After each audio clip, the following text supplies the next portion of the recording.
그걸로 연습을 하시는 거예요. 연습을 해도 실전에 가면 또 틀려요. 실전에 가셔서 이제 그 자리에 앉아가지고, 예, 이제 감독관들이 그 입실해가지고 5분 전에 그 이제 시험지 배포해주고, 예, 그리고 이제 땅 되면 이제 푸세요. 이렇게 얘기하면. 푸실 때 본인만의 어떤 룰 뭐 이런 거 갖고 계셔가지고, 그리고 시계를 안 갖고 가시면 탁상용 조그만 시계 있죠.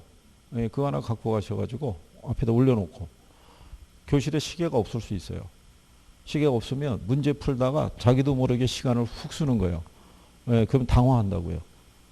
그게 중간에 가다가 문제에 휘말려가지고 시간을 많이 쓰고, 그러면 이제 또 당황하죠. 또. 그죠? 그러니까 이제 가장 중요한 거는 되는 게 중요한 건데. 그쵸? 되는 게 중요하잖아요. 예? 방관 양반들은 다 될 거라고 생각할 텐데. 그렇지 않겠어요? 될 거라고. 벌써 주변에 전화 다 했다니까요. 노후 준비가 거의 마무리돼 가고 있다고. 드디어 이달이면 끝날 수 있어. 뭐 이래가지고 12월이면 사표 쓸 수도 있어. 뭐 이렇게 해가지고. 그죠? 난리 나는 경우죠. 그러니까 잘 하셔야 돼요. 이게 지금 본인들만 모르지 알 수 있는 사람 다 알고 있는 거예요. 아무개 시험 공부하고 있다고. 그렇잖아요. 안 그러면 이 시간에 왜 안 보이겠어요? 그렇잖아요.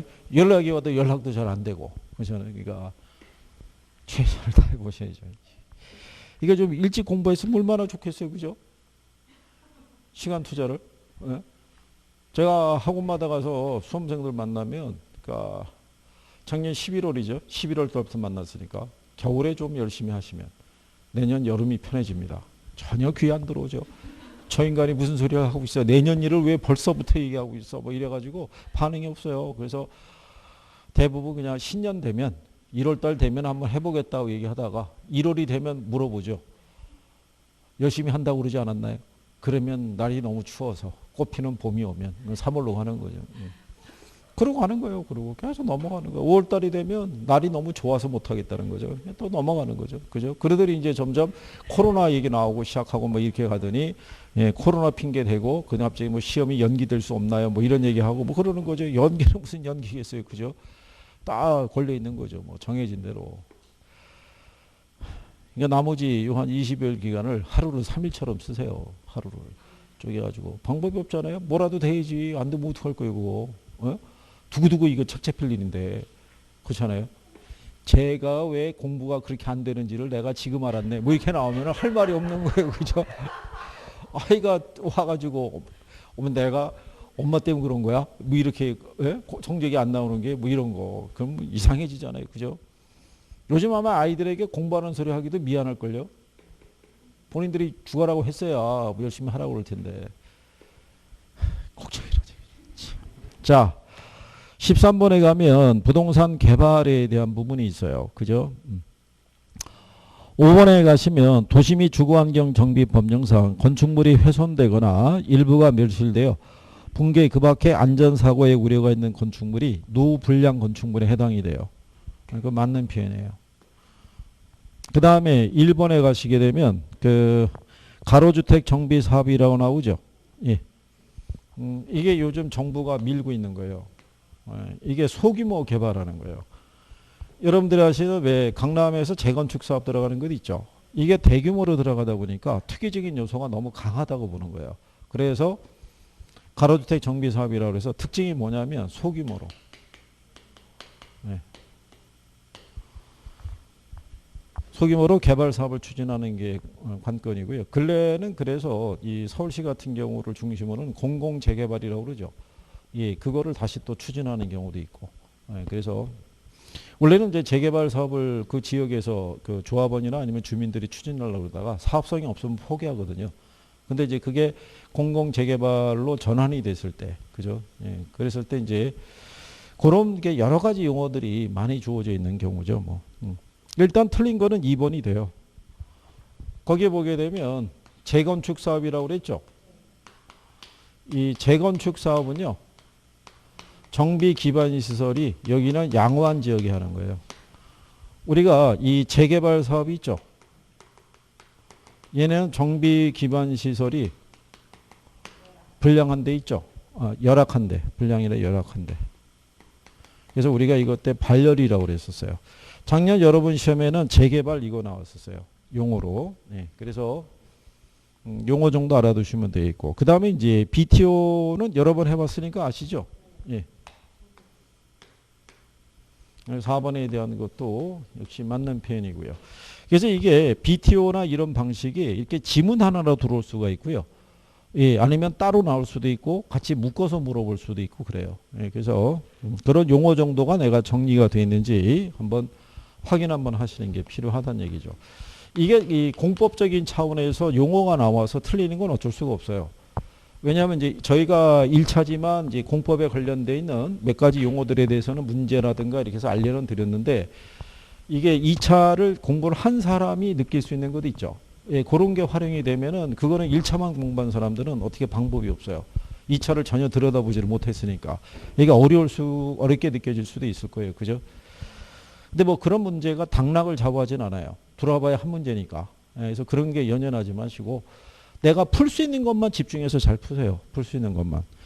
그 다음에 14번에 가게 되면 정부의 임대주택 정책에 대한 설명이다. 틀린 것을 물어봤을 때 임대주택 정책에 가게 되면요. 일단은 임대료 규제를 하게 되면 장기적으로 임대주택의 공급이 어떻게 돼요? 예, 감소한다고 그랬고요. 임대료 보조를 해주게 되면 공급을 증가시키는 효과가 있다고 그랬죠. 예. 근데 이것도 수요자에게 보조해 줄 수도 있고요. 공급자에게 보조해 줄 수도 있다. 수요자에게 보조하는 건 소득 보조가 있고 집세 보조 이렇게 있다고 그랬죠. 현금으로 주는 게 효용 측면에선 유리하고요. 정책 측면에서 임대주택 소비를 증가시키는 거는 집세 보조를 하는 게 유리하다고 그랬어요. 그죠? 공급자에게 보조해 주는 건요. 주택도시기금이 있죠. 예, 이거 지원해 주는 거죠. 이거를 지원해 줌으로써 공급을 이렇게 늘리는 효과를 가져오는 경우죠. 그러니까 공급을 늘리는 효과를 가져올 때는요. 직접적인 부분에서는 생산자에게 보조해 주는 게 훨씬 더 효과적일 수가 있죠. 그렇죠? 그래서 일단은 틀린 거는 2번이 돼요. 생산자 보조 방식은 수요자 보조 방식에 비해 주택 부족률이 높은 지역이 있죠. 효과가 적게 나타난다면 틀리죠. 효과가 크게 나타난다는 얘기죠. 답이 일단 2번이 되겠고요. 1번에 보시면 공공임대주택의 공급이 있죠. 얘는 소득 재분배 효과를 가져올 수 있어요. 자, 이게 민간 임대주택이 있고 공공임대주택이 있대. 민간 임대주택의 임대료가 100만 원이에요. 근데 공공주택을 공급하면서 임대료를 50만 원을 공급해줘요. 그러면 여기다가 지불해 줘야 되는 이 임대료 있죠. 이게 50만 원이 절약이 되잖아요. 이게 저소득층에게로 배분되어지는 효과가 발생하는 거예요. 민간 임대주택의 임대업자들이 가져가는 소득이 안 되죠. 무슨 말인지 이해하시겠나요? 그래서 공공임대주택을 공급하게 되면 소득 재분배 효과를 가져올 수 있어요. 여기까지 시험에 나온 거예요. 시험에. 그래서 용어 정도는 익숙해질 수 있으셔야 돼요. 그죠? 예, 그래서 이제 그런 내용이고요. 그 다음에 이제 5번에 보면 정부가 임대주택 공급을 증가시켰을 때 임차수의 임대료 탄력성이 클수록 임대료 하락 효과가 작아질 수 있다고 그러죠. 예, 5번은 맞는 표현이죠. 자, 그걸 여러분들이 이렇게 한번 생각해 보세요. 공급이 증가할 때 수요가 비탄력적이죠. 예, 수요가 만약에 비탄력적이면 가격은 어떻게 되겠어요? 공급이 증가할 때 비탄력적이면. 일단 공급이 증가하잖아요. 그럼 가격이 어떻게 돼요? 하락하잖아요. 근데 얘가 비탄력적이잖아요. 그러면 더 크게 하락한다고요. 그죠? 근데 얘가 탄력적이면요. 덜 하락하죠. 그렇잖아요. 가격 변화는 비탄력적일 때 크니까. 이거를 경제에서 이렇게 주면 여러분들이 찾아요. 근데 이게 정책에서 들어오잖아요.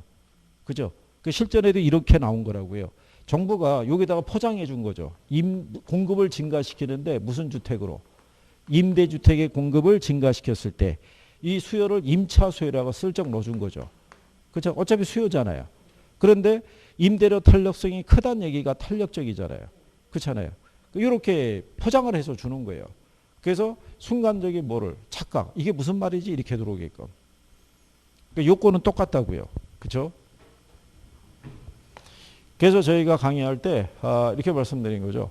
이 경제에서 탄력성 개념이 이해가 잘 되면 정책까지는 그냥 가는 거예요. 정책까지 활용을 하니까. 근데 거기서 탄력성의 개념이 흔들리면 정책에서도 이렇게 나오면 다 힘들어지는 거예요. 무슨 말인지 모르니까. 그래서 예전에 출제자들은 5번 지문을 1번 지문으로 낸 적이 있어요.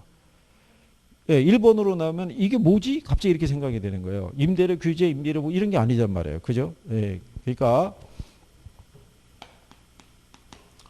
지금 여러분들에게 드린 게 4회차니까 160이라고요. 문제가.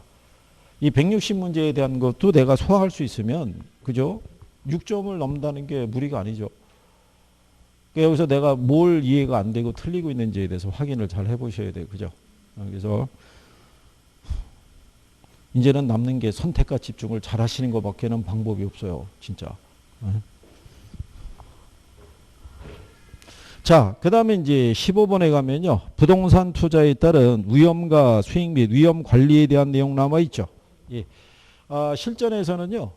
부동산 투자의 위험과 수익이 있죠. 예, 요 제목을 달고도 출제를 하기도 하고요. 그 다음에 위험 관리 있죠. 예, 요렇게 달아서도 출제하기도 하고요. 이거 묶어서 나온 적도 있어요. 제목으로. 예. 자, 1번에 부동산 투자란 이렇게 나오죠. 걔는 일단 틀린 거죠. 예, 미래 확실한 수익이 아니라 불확실한. 확실이라고 그랬으니까 틀렸겠죠. 그 다음에 이 2번에 보면 기대 수익률이란 사후적 수익률의 개념이라고 해서 틀린 거예요. 예, 기대 수익률하고요. 요구 수익률이 있죠. 예, 얘네들은 사전적 개념이에요. 실현 수익률이 사후적 개념이라고 보시면 되겠죠.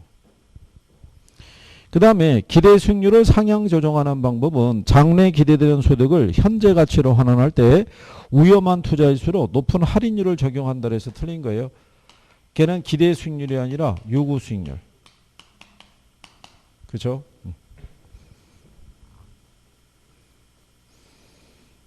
그 다음에 이제 5번에 가보시게 되면요. 만약에 투자한 A, B, C가 있어요.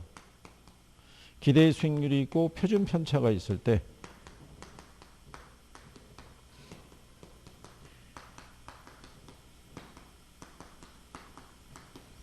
자, 이렇게 제시가 되어 있으면 어느 게 실제 수익률에 가까울 가능성이 크다고 그랬어요. 어느 게. 얘가 가장 가까울 가능성이 크죠. 이과 표준 편차가 작으니까. 그러니까 표준 편차가 크면 클수록 기대 수익으로부터 벗어날 가능성이 크다는 얘기죠. 그래서 여기 5번에 가면 여러 투자안의 분산값을 계산했을 때 분산값이 작은 투자안일수록 기대 수익률이 실현 수익률과 일치될 가능성도 적다 그래서 틀린 거예요. 크다라고 봐야죠. 이렇게. 그죠? 분산의 제곱근이 표준 편차잖아요. 그러니까 표준 편차가 작으면 기대 수익과 실제 수익률이 가까울 가능성이 큰 거예요. 무슨 말 이해하시겠어요?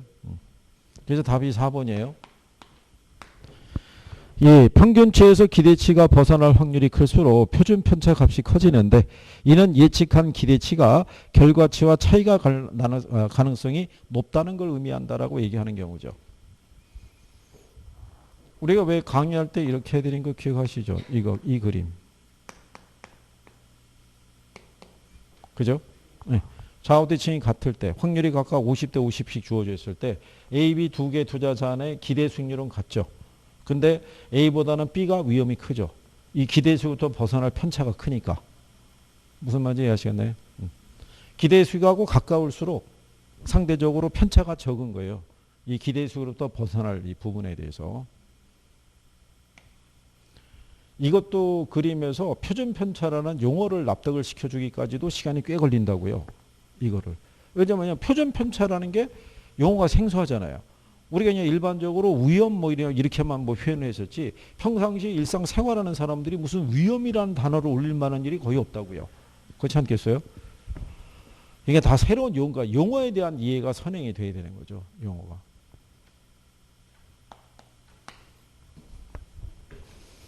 자, 그 다음에 이제 16번에 보면요. 표적 고객의 마음속에 특정 상품이나 서비스가 자리 잡는 느낌을 말하고 고객에게 자사의 상품과 서비스 이미지를 자리 잡게 디자인하는 활동이라고 얘기하죠. 동일한 표적 시장을 갖는 다양한 공급 경쟁자들 사이에서 자신의 상품을 어디에 위치시킬 것인가를 정하는 전략이다. 이렇게 해놨어요. 그죠? 제가 지난번에 이제 이렇게 얘기한 거죠. 우리나라에 보면은 이제 S하고 L이라는 이 전자 회사가 있을 때 얘네가 시장 점유율 1위를 탈환했던 이유 중에 하나가 뭐냐면 이것 때문에 그랬다고요. AS. 예, 이 이미지를 강하게 고객들에게 전달한 거예요. 이거는 얘네가 잘하지. 이렇게 같은 가격이면. 그죠? 그 다음에 제가 또 얘기한 게 뭐였냐면 이런 브랜드 아시죠? 예, 이게 우리나라 최초의 양문형 냉장고예요. 근데 그때 당시에 이 양문형 냉장고는 국산은 없었어요. 수입산만 있었다고요. 그러니까 기존에 수입 그 냉장고하고 등급을 같이 가게 하기 위해서. 그죠? 그래서 얘네 전략이 그 모델도 외국 모델 썼고, 예, 그 다음에 제품도 대리점에 안 깔았어요. 예, 그 브랜드가 그 회사명이 들어가면 안 되니까. 그 백화점 가게 되면 여기 왜 수입 가전 이렇게 돼 있죠? 그러면 그 옆에다 붙였다고요. 이렇게 경계선에. 그 누가 얼핏 보면 얘도 양문형이고 다 양문형이잖아요. 그 얼핏 보면은 뭐로? 수입품으로. 그런데도 수입 가전하고의 차별화를 뒀던 게 뭐겠어요? 김치 냉장고, 김치 보관하는 그 통이 있죠. 네. 왜냐하면 수입 냉장고는 김치를 보관할 통이 없어요. 근데 국산이니까 그게 가능했던 거예요. 우리가 왜 빌트인 제품 아시죠? 강남에 고급 주택이 있으면은 거의 빌트인이에요. 이태리제라든가 다 돼 있는데 딱 하나 국산. 그렇죠? 김치 냉장고. 그거는 외국산이 없어요. 뭐냐, 김치 먹는 나라가 우리나라밖에 없으니까 딱 그렇게 될 수밖에 없는 거예요. 그러니까 그런 면에서 기존 제품하고의 차별화를 도모할 수 있는. 그래서 걔네도 나름대로 노력을 많이 한 거예요. 저것도. 근데 뭐 어떻게 하겠어요. 그래서 이제 16번에 답이 1번에 차별화 전략이에요. 그 다음에 그 시장 세분화 아시죠? 예. 얘는 그 수요 계층이 있죠. 모든 수요를 다 감당할 수 있는 게 아니잖아요. 그러니까 수요 계층을 인구 경제학 특성에 따라 세분하는 거예요. 연령대별이나 아니면 성별이나 아니면 소득 수준별로 이렇게 나누는 거예요. 그리고 이제 4번에 가면 표적 시장이 있죠. 예, 그렇게 나눈 그룹 중에서 가장 자신 있는 수요자 집단이 있죠. 예, 걔네를 찾는 게 표적 시장 선정 전략이에요. 유통 경로는 우리가 분양 대행업자라든가 중개업자를 활용하는 게 유통 경로 전략이라고 얘기했던 거예요. 그죠? 기억하시나요? 예. 여기 그 1번의 지문을 찾는 것, 답을 찾는 것도 중요하지만 2, 3, 4, 5번이 뭔지를 알아야 돼요. 그래야 답을 1번으로 갈 수 있다고요. 그죠? 예. 그래서 그렇게 정리하시면 되겠고. 그 다음에 이제 17번에 가면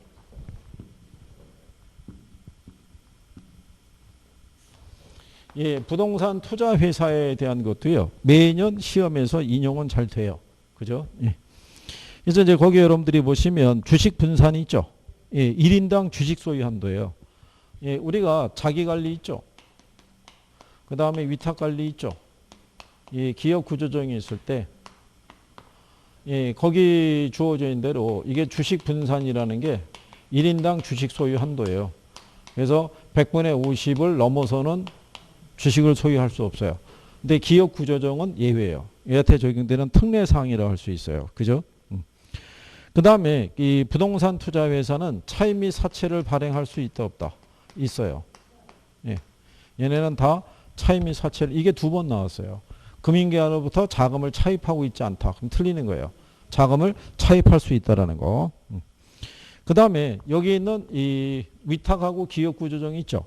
얘네는 서류상의 회사이기 때문에 자산의 투자 운영을 자산관리회사에다 위탁을 줘야 된다고 얘기했어요. 그죠? 그래서 틀린 거는 5번이 돼요. 우리가 설립자본금은 이게 5억, 3억, 3억이고요. 최저자본금은 70억, 50억, 50억이라고요. 그렇죠?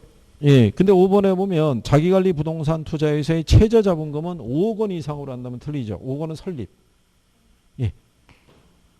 영업인가 6개월이 지난 최저자본금은 70억 이상이 돼야 돼요. 그래서 17번의 답은 5번.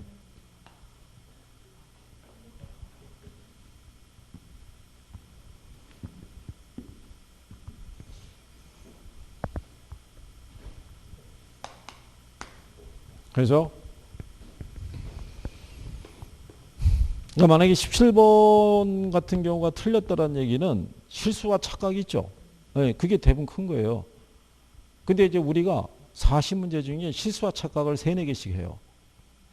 그러면 위험부담이 큰 거예요. 여러분이 지금 맞추실 수 있는 성적이 한 이 정도 수준이라고요. 60점.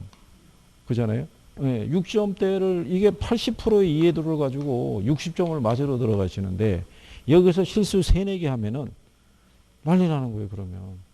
그러면 나중에 뭐라고 나오냐면 1개 모자라서 2개 모자라서 3개 모자라서 뭐 이렇게 나가는 거예요. 그럼 얼마나 안타깝겠어요. 그죠? 네? 그거를 내가 떨어지고 난 다음에 주변 사람에게 그거를 죽어라고 얘기해봐야 그거 아무 소용없다니까요. 그거. 그렇잖아요. 그래서 떨어진 사람들이 주로 하는 얘기가 무슨 과목이 6개씩이나 되고 뭐 얘기하면서 그저 문제도 이상하게 내고 막 이래가면서 책도 뭐 그러면서 뭐 학원도 그러면서 이런 얘기를 30분 혼자 떠들어봐야 들어주는 사람 아무도 없어요. 그죠? 결론만 물어봐요. 그래서 됐어? 어떻게 됐어? 이거 하나만 물어보는 거예요. 깔끔하게 끝낼 수 있도록 해주세요. 깔끔하게.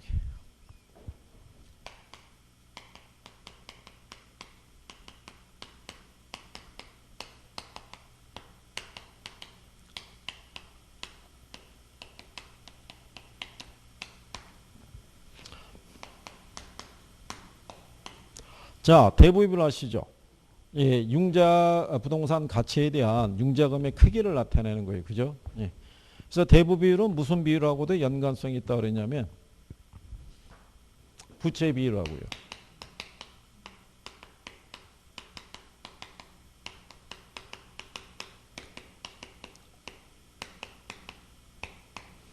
이게 이제 다 백분율로 나타내기 때문에 곱하기 100은 다 수식되어 있어요. 다 있다라고 가정하시고 만약에 대부 비율이 예를 들어서 20%예요. 그죠? 그럼 부채 비율이 대부 비율이 20%, 부채 비율.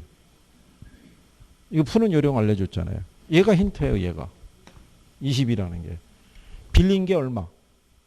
20이라고요. 그러니까 얘가 전체가 100이면 그중에 20이 빌린 거라고요. 100분의 20이면 0.2 나오죠. 곱하기 100 하면 20% 나온다고요. 그렇죠? 네, 그러면 20을 위에다 집어넣으면 된다고요. 빌린 거를. 빌린 게 부채잖아요. 그러면 전체가 100인데 100에서 20을 빼면 몇 개 80이죠. 80분의 20이란 얘기는 4분의 1이라니까 0.25. 그러니까 얘는 25% 나오죠. 그렇죠? 네.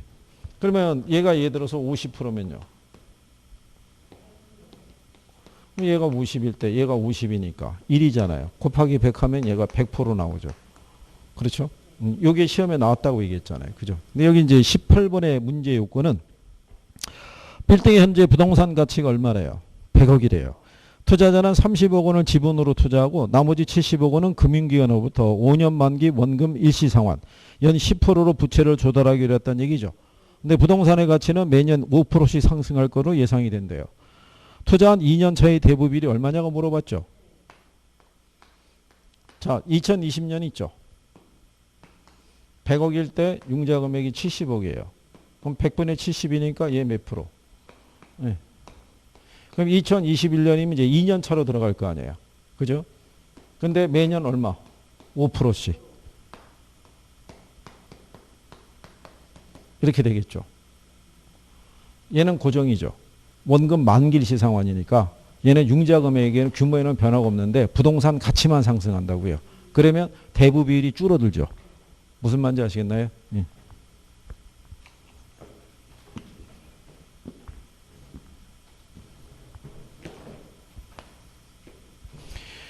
이게 제가 드린 거는 예를 들어서 2년 차 이렇게 드렸잖아요.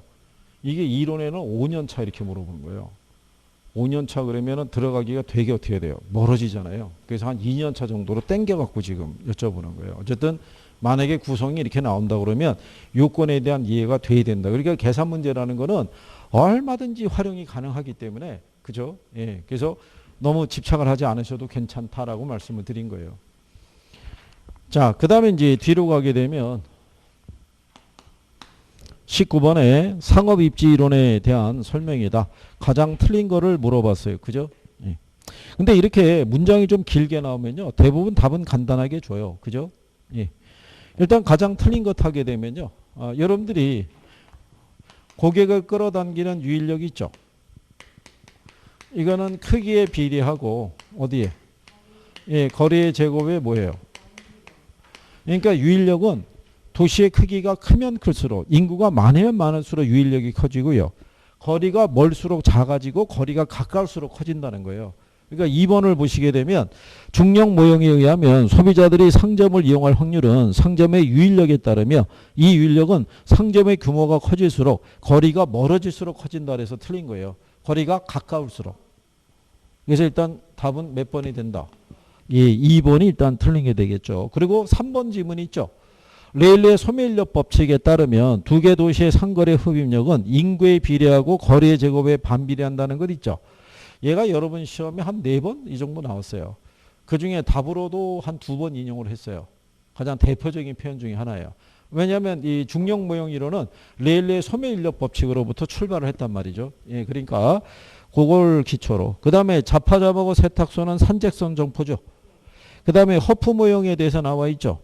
얘는 레일리의 모형하고 차이가 나는 거는 경쟁하고 있는 점포의 수 있죠. 예, 그게 차이가 있다고 그랬어요. 왜냐하면 레일리의 모형은요, 딱 몇 개의 도시만 놓고 가정해요. 2개만 놓고 가정한다고요. 그러니까 중간에 C 지역에 거주하고 있는 사람은 이 둘 중에 하나만 선택해야 되는 거고, 허프 모형에서는 대도시 안에 가게 되면 점포의 숫자가 다양할 수 있어요, 없어요? 있을 거 아니에요. 최대 7개까지 점포가 있다고 그랬어요. 그러니까 허프 모형에서는 경쟁하고 있는 점포의 수가 이 상점의 어떤 이제 고객을 끌어당기는 유인력에 크게 영향을 줄 수밖에 없어요. 근데 레일리의 모형에서는 그게 영향을 안 준다고요. 딱 2개밖에 선택이 안 되니까. 그래서 그것까지도 5번 지문도 여러분 시험에 이게 2번 나왔었어요. 이게. 그래서 그렇게 구별하시면 되겠고.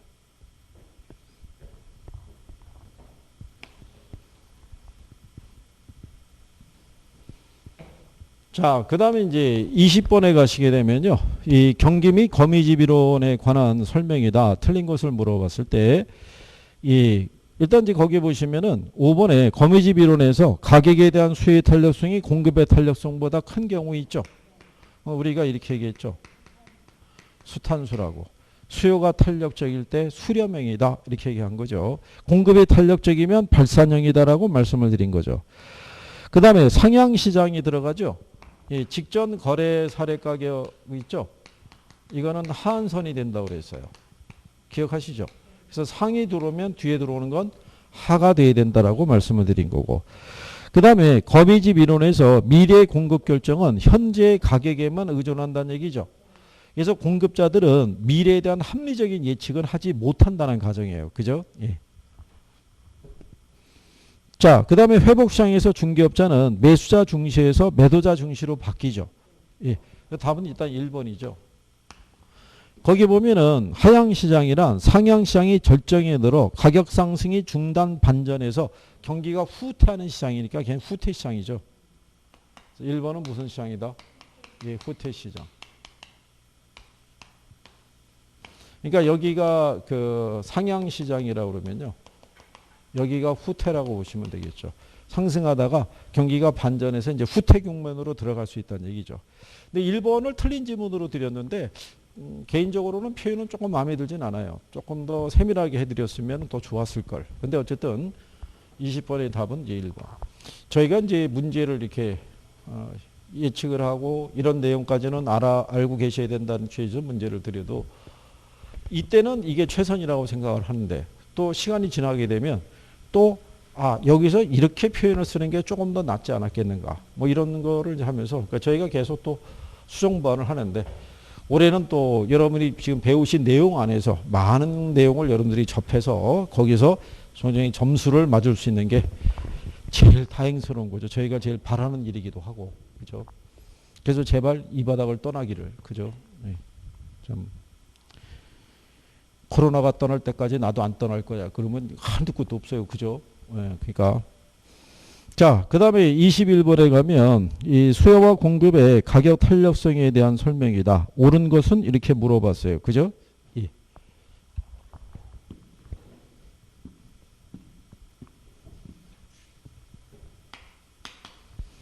네, 1번에 보면 수혜의 가격 탄력성이란 수혜량의 변화율에 대한 가격의 변화율이니까 틀린 거죠. 예. 가격의 변화율에 대한 무슨 변화율? 수혜량의 변화율이죠. 읽을 때는 항상 분모부터 읽고 올라가고요. 계산할 때는 밑에 위에서 내려온다고 얘기했어요. 그죠? 무슨 말인지 아시겠나요? 그 다음에 아까 얘기한 거죠. 수혜의 가격 탄력성이 있죠. 1보다 작으면 비탄력적이고요. 1보다 크면은 우리가 탄력적이라고 얘기한 거죠. 표현이 반대로 돼 있죠. 그 다음에 그 4번에 보면은 수혜의 가격 탄력성의 값이 커질수록 기울기의 절대값도 커진다 그러면 틀리죠. 탄력성과 기울기는 서로 역수죠.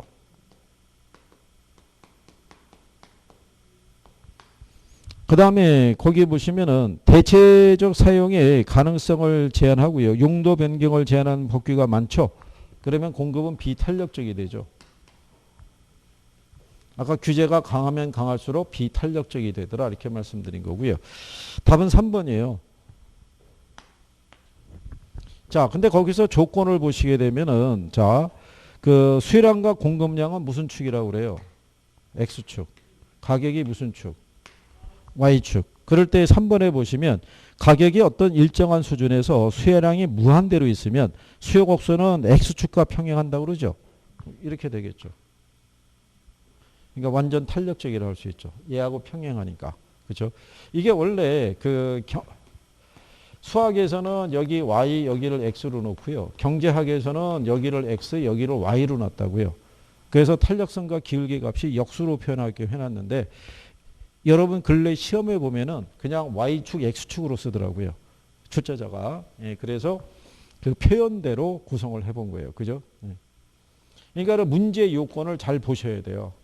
문제가 주어져 있을 때 문제 안에도 힌트가 들어가 있는 거예요. 그죠? 그냥 간단하게 그냥 투자의 수익률에 대한 설명이다. 틀린 거 이렇게 나오는 게 아니라 경제는 이런 것들을 보면 이렇게 조건이 들어가요. 그러니까 조건의 내용을 잘 보셔야 돼요. 그죠?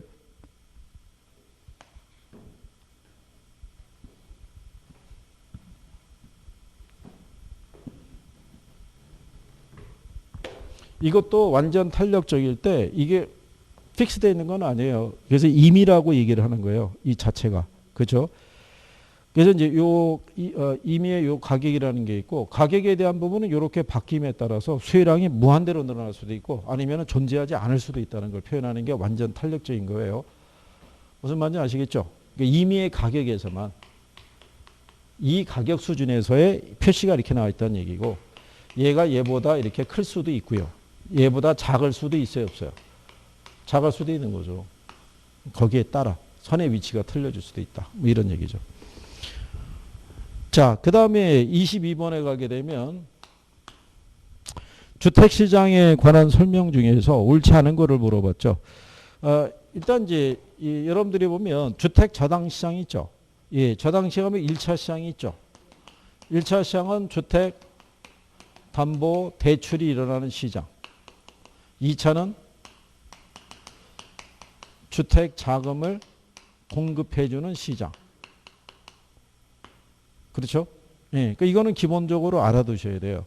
그러면 2차 시장에서 주택 자금을 공급해 주잖아요. 이 자금은 어디서 조달하겠어요? 이 자금은. 이 자금은. 1차 시장으로 자금을 공급해 주는 역할을 하는 게 2차 시장이잖아요. 그 2차 시장에서는 1차 시장에 공급해 줄 자금을 어디서 조달하겠어요? 증권 팔아서. 증권 팔아서. 그러니까 예를 들어서 주택금융공사 있죠? 얘는 대출 업무 능력이 없어요. 그러니까 얘네가 취급하는 보금자리론 있죠? 그죠? 그 다음에 주택연금 아시죠? 얘네가 직접 대출은 못 해준다고요. 그러니까는 이거를 어디에다가 시중은행에서 이거를 위탁 판매라든가 위탁 관리해주고 있다고요. 그러면 이 보금자리론에 대한 대출이라든가 주택연금에 대한 지급은 얘네가 한다고요. 그죠?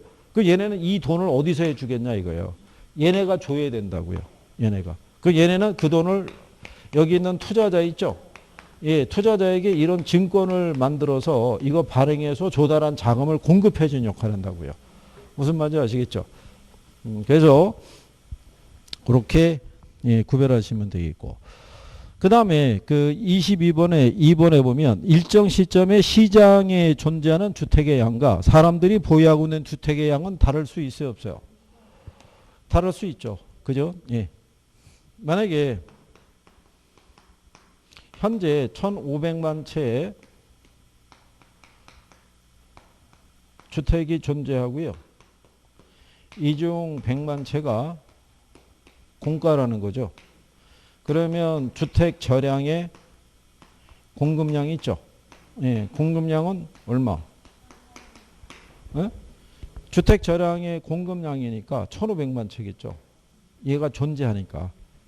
그러니까 저량의 공급량이라는 것은 일정 시점에 시장에 존재하는 주택의 양을 얘기하고요. 그러면 저량의 수요량이 있죠. 수요량이라는 것은 일정 시점에 사람들이 보유하고 있는 양이에요. 그죠?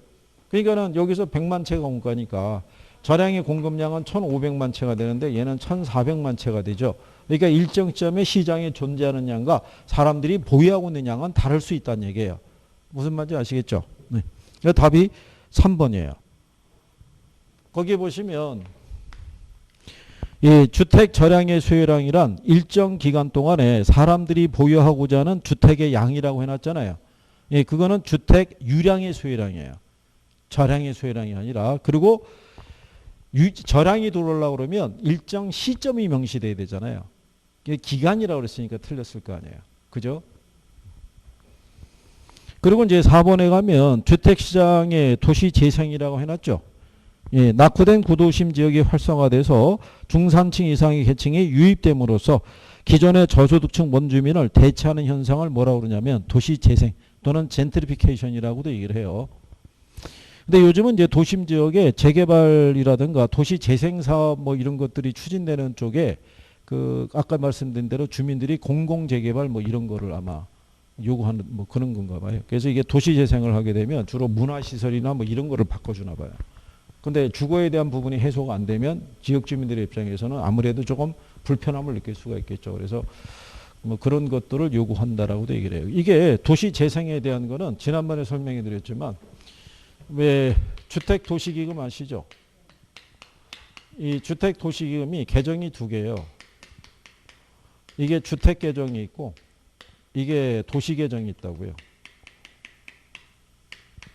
그래서 주택계정은 국민주택규모 이하의 주택이 있죠. 걔들을 이제 개발하거나 임대 뭐 할 때 그때 이제 기금 지원이 이루어지고 얘는 도시재생사업에 쓴다고요. 그러니까 그 지역의 인프라나 이런 게 열악해졌을 때 그걸 활성화시키는 그 사업의 예를 써요. 실제로 집행해서 쓰고 있어요. 이게. 그래서 이게 이제 그 국민주택기금이 뭐로 바뀌면서 주택도시기금으로 바뀌면서 이게 추가된 거예요. 이게 추가가 돼서 제일 먼저 한 5년 전인가 뭐 그때 저기 천안역 주변 있죠. 천안 주변에 동남구청이 이전을 하면서 주변 상권이 죽었다고요. 그래서 천안역 주변이 많이 위축이 됐었어요. 원래 천안역 자체가 민자 역사로 뭐 개발을 한다 뭐 이런 소문이 무성하다가 결국 무의로 끝났어요. 그래서 거기에 입점하기로 예정이 됐던 신세계가 절도 딴 데로 이전을 하고 뭐 그렇게 되다 보니까 그래서 기금이 지원이 돼서 그렇게도 활용을 하고 있다. 그냥 제목 정도라도 인식은 해두세요. 자, 그래서 이제 그런 내용이죠. 그 다음에 이제 23번에 가면 다음은 부동산 투자의 수익률에 대한 설명이다. 틀린 것을 물어봤어요. 그죠? 예. 거기 23번에 가면 1번 있죠. 요구 수익률 있죠. 예, 걔는 맞는 표현이죠. 요구 수익률은 투자자가 투자하기에서 충족되어야 할 최소한의 수익률이자 투자 자본의 기회비용의 성격으로도 활용하는 게 그게 요구 수익률이다라고 보시면 되겠고요. 그 다음에 이제 2번에 보게 되면 무위험률 있죠. 이 장래 기대되는 수익이 확실한 경우의 수익률이죠. 정부가 보증하는 뭐 국채 이자율. 그러니까 요구 수익률이라는 게 무위험률 플러스 뭐로 돼 있어요? 예, 위험 할증률로 구성이 돼 있죠. 근데 이제 거기 보시면은 위험 중립적인 투자자는 무위험률에 의존해서 투자를 결정한다고 그러죠. 맞는 편이죠. 위험 중립적인 투자자는 어떠한 위험도 감소해 들지 않는 투자자예요. 그래서 얘는 얻을 수 있는 게 무위험률밖에 없다라고 얘기를 하죠. 그 다음에 이제 거기 보시면 그 틀린 것은 5번이 되겠죠. 장래에 기대되는 수익의 흐름이 주어져 있을 때 요구 수익률이 클수록 부동산의 가치는 증가한다 그래서 걔가 틀린 거예요. 자, 우리가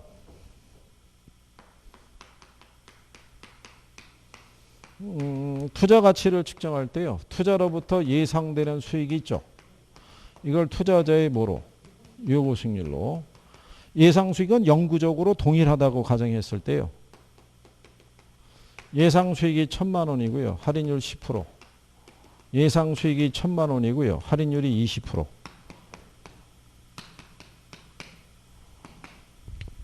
동일한 수익의 흐름이 주어져 있을 때 할인율이 클수록 가치가 작아져요. 무슨 말인지 아시겠죠? 근데 이거는 뭐하고도 똑같냐면 우리가 간평에 가서 수익 가액 구할 때 있죠. 얘가 순수익을 환원율로 환원하잖아요. 같은 맥락이에요. 얘가 커질수록 작아지는 거예요. 무슨 말인지 아시겠죠? 똑같은 요건으로. 만약에 여기서 이쪽에서 이론이 나오면 근데 이게 분모가 커지면 몫이 작아지게 돼 있어요. 그죠? 그래서 얘하고는 서로 비례 관계잖아요. 근데 얘하고는 무슨 관계? 예, 이게 반비례라고요. 그리고 학계로 나오는 기본적인 계산 문제는 다 이 분수식을 놓고 물어보는 거예요. 이 안에서만 돌아간다고 보셔도 무방해요. 실상은.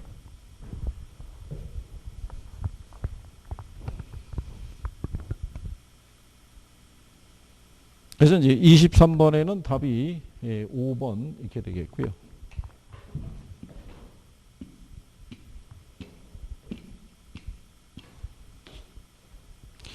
그 다음에 이제 24번에 보면요.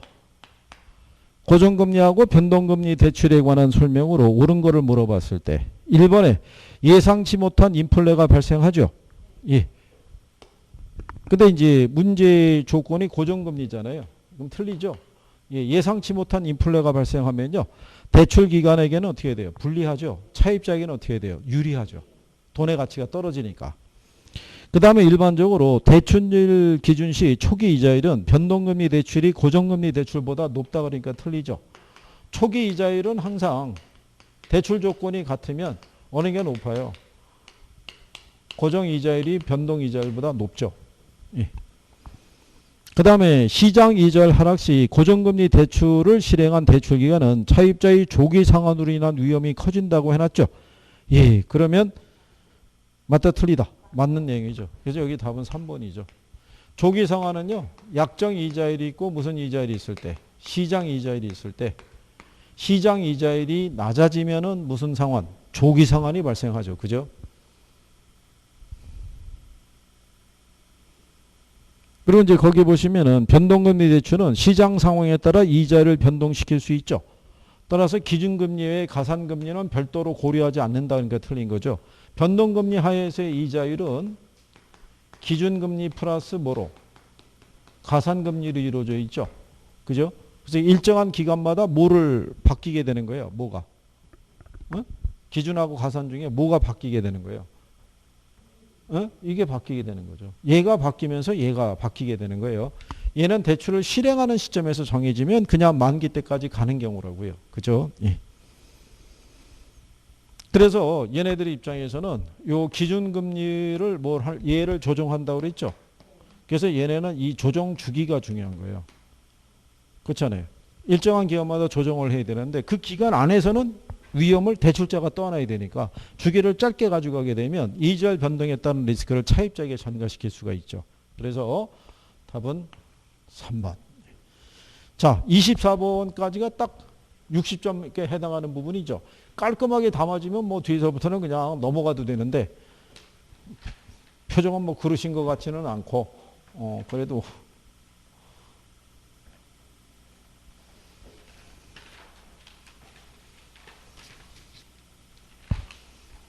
뭐 여기까지 또 하셨어요. 잠깐 쉬었다가 나머지 마무리 하시죠.